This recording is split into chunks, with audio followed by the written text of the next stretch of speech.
लीजिए सुनिए प्रेमचंद की लिखी कहानी जीवन सार। वाचन समीर गोस्वामी का है।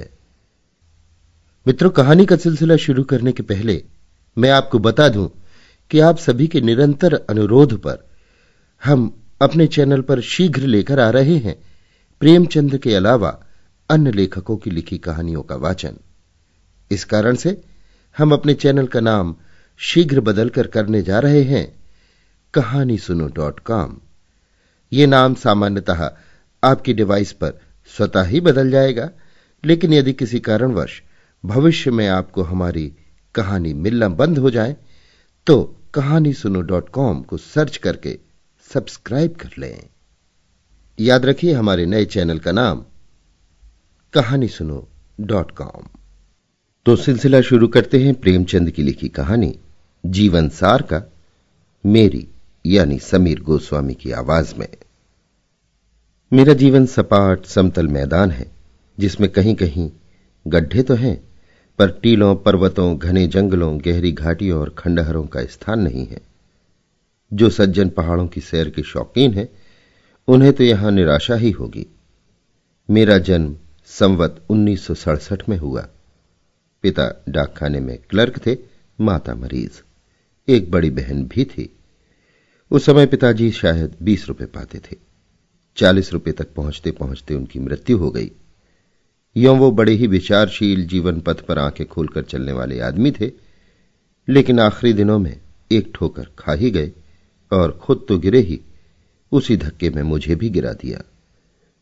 15 साल की अवस्था में उन्होंने मेरा विवाह कर दिया और विवाह करने के साल ही भर बाद परलोक सिधारे। उस समय मैं 9वें दर्जे में पढ़ता था।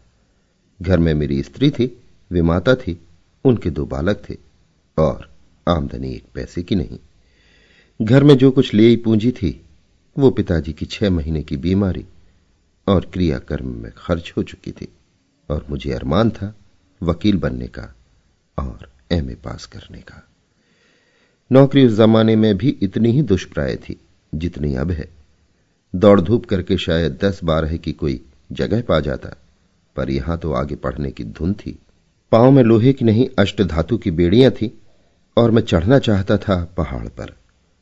पांव में जूते न थे, देह पर साबित कपड़े न थे, महंगाई अलग, 10 सेर के जौ थे। स्कूल से 3:30 बजे छुट्टी मिलती थी। काशी के क्वींस कॉलेज में पढ़ता था। हेडमास्टर ने फीस माफ कर दी थी। इम्तिहान सिर पर था और मैं बांस के फाटक पर एक लड़के को पढ़ाने जाता था। जाड़ों के दिन थे, 4 बजे पहुंचता था, पढ़ाकर 6 बजे छुट्टी पाता। वहां से मेरा घर देहात में 5 मील पर था। तेज चलने पर भी 8 बजे से पहले घर न पहुंच सकता, और प्रातःकाल 8 ही बजे फिर घर से चलना पड़ता था।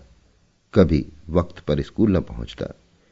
रात को भोजन करके कुप्पी के सामने पढ़ने बैठता और न जाने कब सो जाता। फिर भी हिम्मत बांधे हुए था। मैट्रिकुलेशन तो किसी तरह पास हो गया, पर आया 2nd डिवीजन में और क्वींस कॉलेज में भर्ती होने की आशा न रही। फीस केवल अव्वल दर्जे वाले की ही मुआफ हो सकती थी। संयोग से उसी साल हिंदू कॉलेज खुल गया। मैंने इस नए कॉलेज में पढ़ने का निश्चय किया। प्रिंसिपल थे मिस्टर रिचर्डसन। उनके मकान पर गया। वो पूरे हिंदुस्तानी वेश में थे, कुर्ता और धोती पहने फर्श पर बैठे कुछ लिख रहे थे, मगर मिजाज को तब्दील करना इतना आसान न था। मेरी प्रार्थना सुनकर आधी ही कहने पाया था।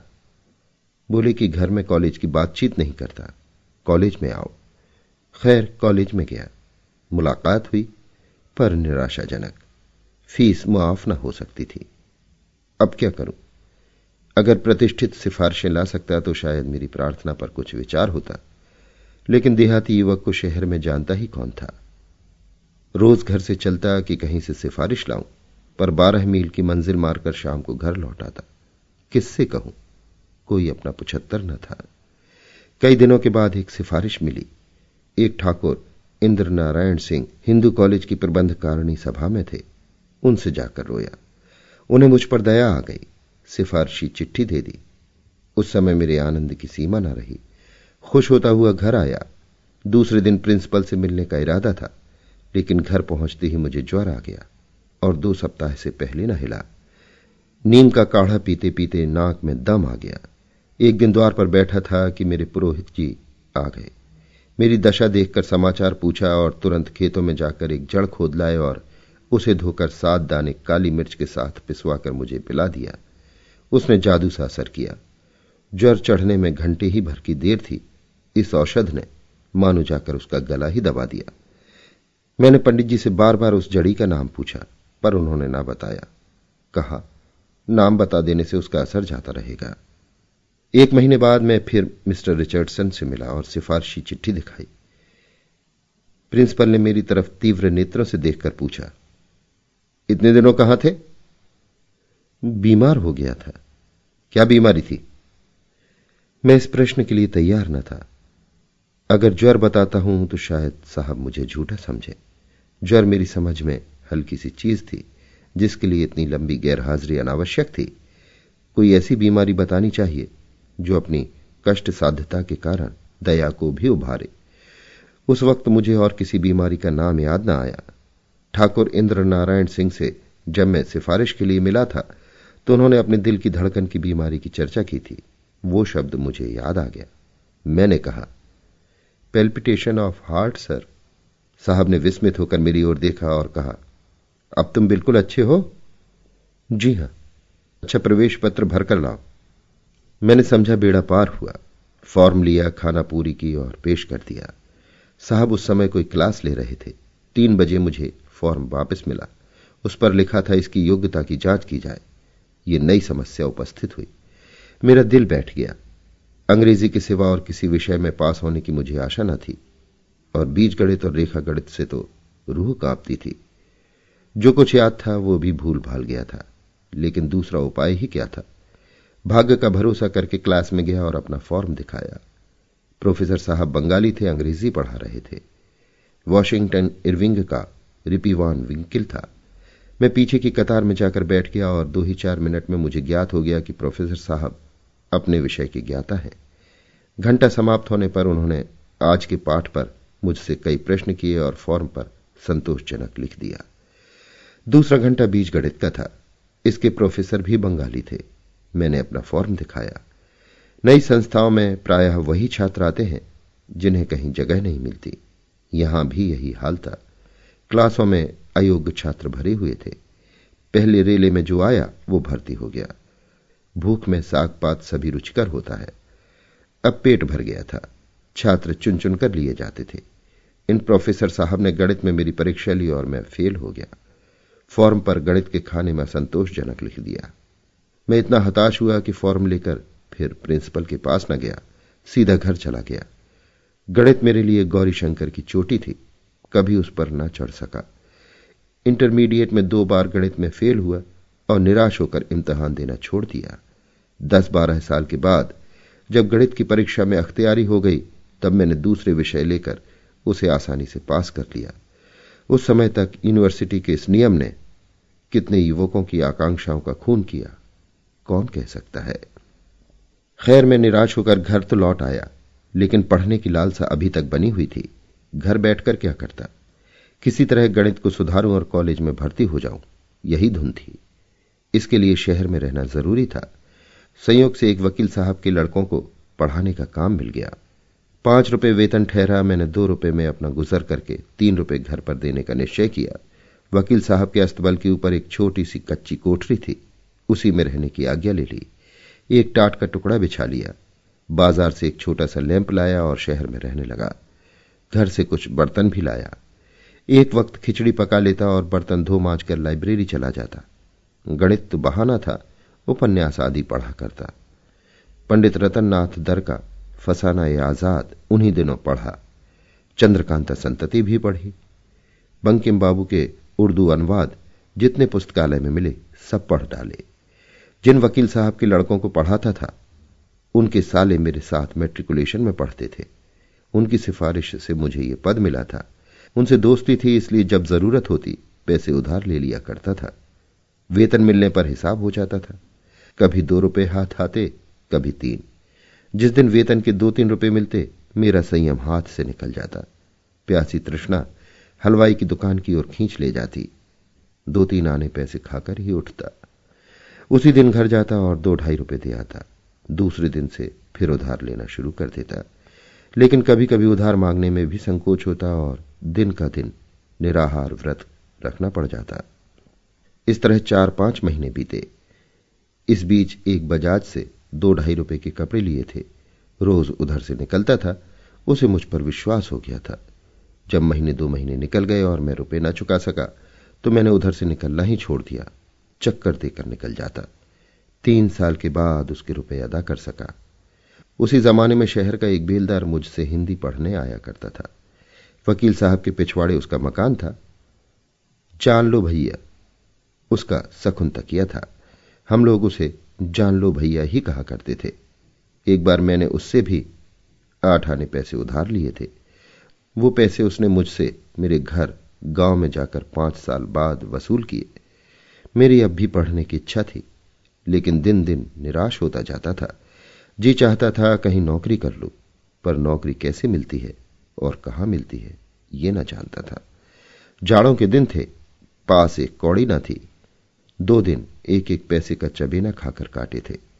मेरे महाजन ने उधार देने से इनकार कर दिया था या संकोचवश मैं उससे मांग न सका था।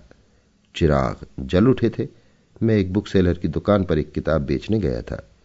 चक्रवर्ती कणित की कुंजी थी। 2 साल हुए खरीदी थी। अब तक उसे बड़े जतन से रखे हुए था, पर आज चारों ओर से निराश होकर मैंने उसे बेचने का निश्चय किया। किताब 2 रुपए की थी, लेकिन एक पर सौदा ठीक हुआ। मैं रुपया लेकर दुकान से उतरा ही था कि एक बड़ी बड़ी मूछों वाले सौम्य पुरुष ने, जो उस दुकान पर बैठे हुए थे, मुझसे पूछा, तुम कहां पढ़ते हो? मैंने कहा, पढ़ता तो कहीं नहीं हूं, पर आशा करता हूं कि कहीं नाम लिखा लूंगा। मैट्रिकुलेशन पास हो? जी हां। नौकरी करने की इच्छा तो नहीं है? नौकरी कहीं मिलती ही नहीं। वो सज्जन एक छोटे से स्कूल के हेडमास्टर थे। इन्हें एक सहकारी अध्यापक की जरूरत थी। 18 रुपए वेतन था। मैंने स्वीकार कर लिया। 18 रुपए उस जमाने मेरी निराश व्यथित कल्पना की ऊंची से ऊंची उड़ान से भी ऊपर थे।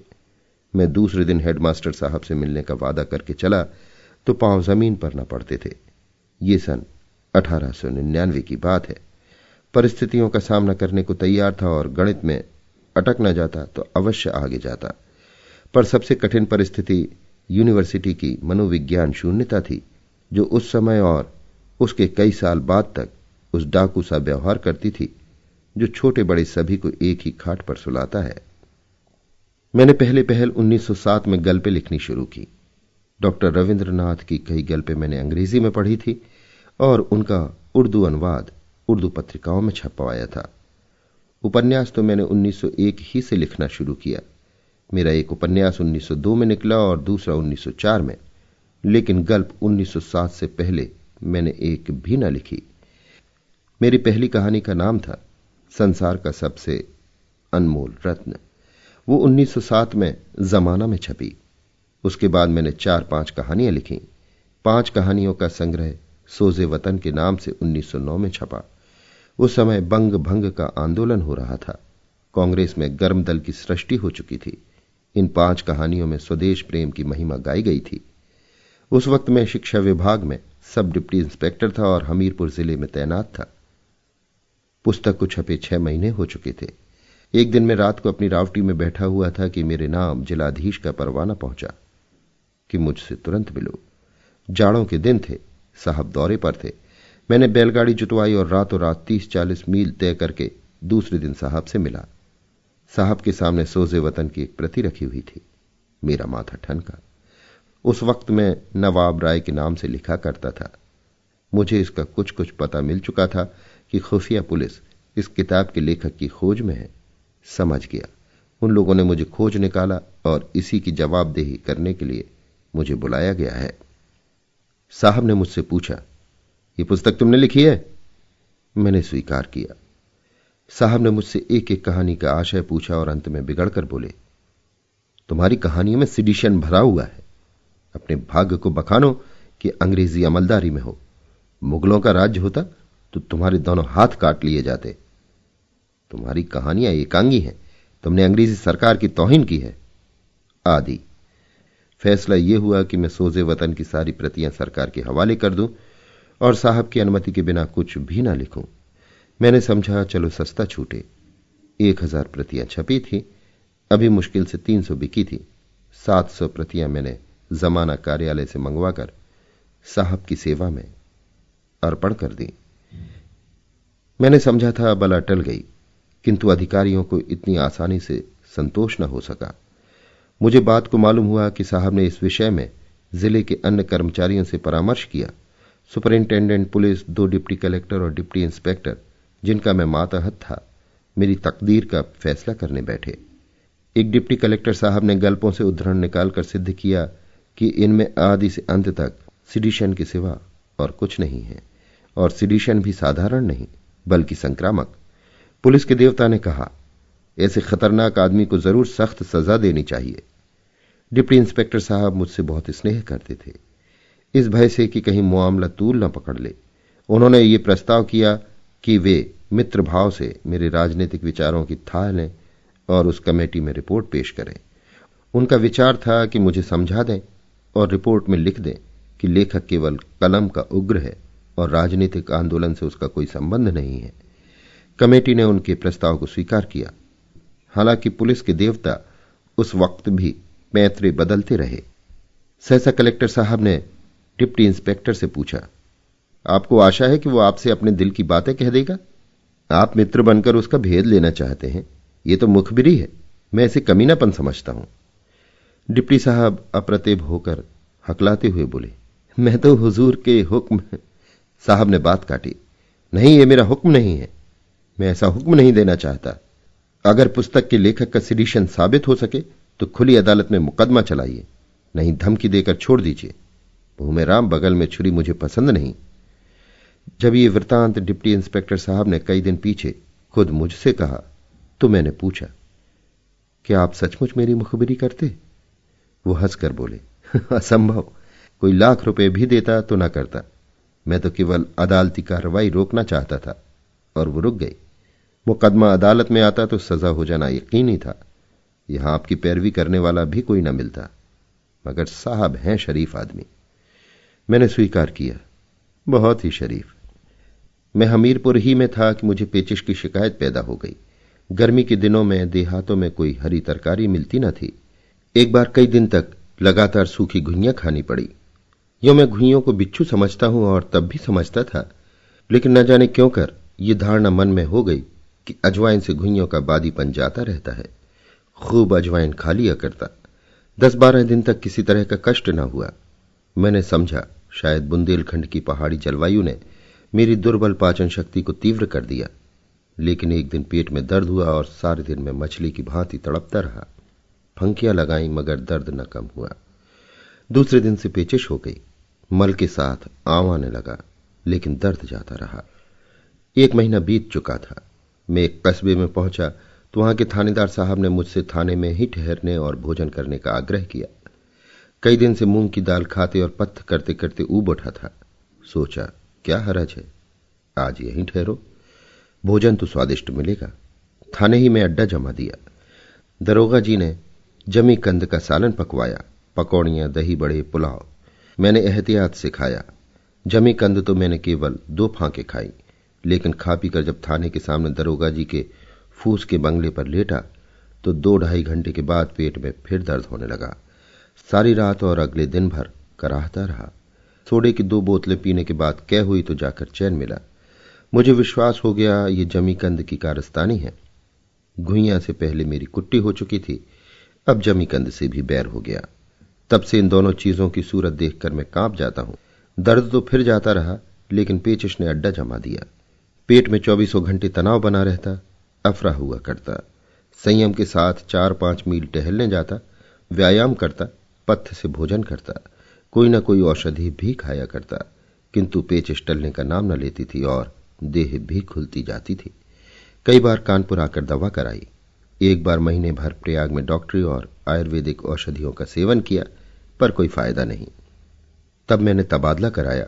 चाहता था रोहिलखंड, पर पटका गया बस्ती के जिले में और हल्का वो मिला जो नेपाल की तराई है। सौभाग्य से वहीं मेरा परिचय स्वर्गीय पंडित मन्नन द्विवेदी गजपुरी से हुआ, जो डोमरियागंज में तहसीलदार थे। कभी कभी उनके साथ साहित्य चर्चा हो जाती थी, लेकिन यहां आकर पेचिश और बढ़ गई। तब मैंने 6 महीने की छुट्टी ली और लखनऊ की मेडिकल कॉलेज से निराश होकर काशी के एक हकीम से इलाज कराने लगा। 3-4 महीने बाद कुछ थोड़ा सा फायदा तो मालूम हुआ, पर बीमारी जड़ से न गई। जब फिर बस्ती में पहुंचा तो वही हालत हो गई। तब मैंने दौरे की नौकरी छोड़ दी और बस्ती हाई स्कूल में स्कूल मास्टर हो गया। फिर यहां से तब्दील होकर गोरखपुर पहुंचा। पेचिश पूर्ववत जारी रही। यहां मेरा परिचय महावीर प्रसाद जी पोद्दार से हुआ, जो साहित्य के मर्मज्ञ, राष्ट्र के सच्चे सेवक और बड़े ही उद्योगी पुरुष हैं। मैंने बस्ती से ही सरस्वती में कई गल्पें छपवाई थी। पोद्दार जी की प्रेरणा से मैंने फिर उपन्यास लिखा और सेवा सदन की सृष्टि हुई। वहीं मैंने प्राइवेट बीए भी पास किया। सेवा सदन का जो आदर हुआ, उससे उत्साहित होकर मैंने प्रेमाश्रम लिख डाला और गल्पें भी बराबर लिखता रहा। कुछ मित्रों की, विशेषकर पोद्दार जी की सलाह से मैंने जल चिकित्सा आरंभ की, लेकिन 3-4 महीने के स्नान और पथ्य का मेरे दुर्भाग्य से परिणाम हुआ कि मेरा पेट बढ़ गया और मुझे रास्ता चलने में भी दुर्बलता मालूम होने लगी। एक बार कई मित्रों के साथ मुझे एक जीने पर चढ़ने का अवसर पड़ा और लोग धड़धड़ाते हुए चले गए, पर मेरे पांव ही न उठते थे। बड़ी मुश्किल से हाथों का सहारा लेते हुए ऊपर उठा। उसी दिन मुझे अपनी कमजोरी का यथार्थ ज्ञान हुआ। समझ गया अब थोड़े दिनों का और मेहमान हूं। जल चिकित्सा बंद कर दी। एक दिन संध्या समय उर्दू बाजार में श्री दशरथ प्रसाद जी द्विवेदी, संपादक, स्वदेश से मेरी भेंट हो गई। कभी कभी उनसे भी साहित्य चर्चा होती रहती थी। उन्होंने मेरी पीली सूरत देखकर खेद के साथ कहा, बाबूजी आप तो बिल्कुल पीले पड़ गए हैं, कोई इलाज कराइए। मुझे अपनी बीमारी का जिक्र बुरा लगता था। मैं भूल जाना चाहता था कि मैं बीमार हूं। जब 2-4 महीने ही का जिंदगी से नाता है तो क्यों ना हंसकर मरूं। मैंने चिढ़कर कहा, मर ही तो जाऊंगा भाई, या और कुछ? मैं मौत का स्वागत करने को तैयार हूं। द्विवेदी जी बेचारे लज्जित हो गए। मुझे पीछे से अपनी उग्रता पर बड़ा खेद हुआ। ये 1921 की बात है। असहयोग आंदोलन जोरों पर था। जलियांवाला बाग का हत्याकांड हो चुका था। उन्हीं दिनों महात्मा गांधी ने गोरखपुर का दौरा किया। गाजी मियां के मैदान में ऊंचा प्लेटफॉर्म तैयार किया गया। 2 लाख से कम जमाव न था। क्या शहर, क्या देहात, श्रद्धालु जनता दौड़ी चली आती थी। ऐसा समारोह मैंने अपने जीवन में कभी न देखा था। महात्मा जी के दर्शनों का ये प्रताप था कि मुझ जैसा मरा हुआ आदमी भी चेत उठा। उसके 2 ही 4 दिन बाद मैंने अपनी 20 साल की नौकरी से इस्तीफा दे दिया। अब देहात में चलकर कुछ प्रचार करने की इच्छा हुई। पोद्दार जी का देहात में एक मकान था। हम और वो दोनों वहां चले गए और चरखे बनवाने लगे। वहां जाने के 1 ही सप्ताह बाद मेरी पेचिश कम होने लगी। यहां तक कि 1 महीने के अंदर मल के साथ आंव आना बंद हो गया। फिर मैं काशी चला आया और अपने देहात में बैठकर कुछ प्रचार और कुछ साहित्य सेवा में जीवन को सार्थक करने लगा। गुलामी से मुक्त होते ही मैं 9 साल के जीर्ण रोग से मुक्त हो गया। इस अनुभव ने मुझे कट्टर भाग्यवादी बना दिया है। अब मेरा दृढ़ विश्वास है कि भगवान की जो इच्छा होती है वही होता है, और मनुष्य का उद्योग भी इच्छा के बिना सफल नहीं होता। अभी आप सुन रहे थे प्रेमचंद की लिखी कहानी जीवन सार। वाचन समीर गोस्वामी का था।